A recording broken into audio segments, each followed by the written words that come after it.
To live without my child is the worst thing in the world you could ever do. It feel like bricks every morning getting out the bed. Grief is still heavy for Michelle Barnes Anderson, 8 years after her only son, Melquan Jatel Anderson, was gunned down near the Farragut houses in Brooklyn.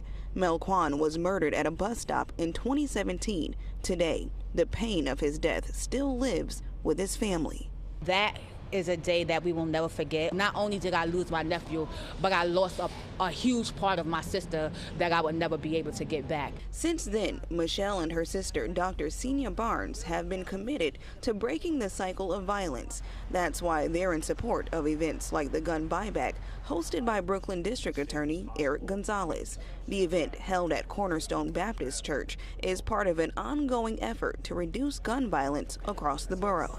NYPD has taken thousands of guns off the streets through enforcement. My office has prosecuted thousands of cases. But there has to be other solutions. And one of the solutions is coming to the community and saying, help us get guns off the street.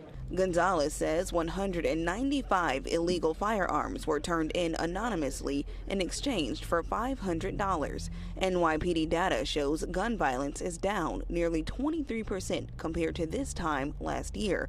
But with the city already experiencing 141 shooting incidents in 2025, Gonzalez says the fight to combat violence remains ongoing.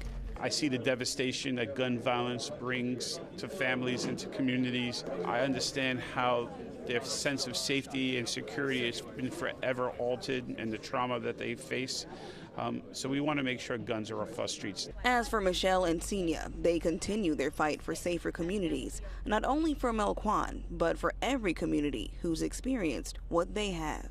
It has shaped us in a different way, so where we have mobilized to make sure that we can bring programs and different resources to the community.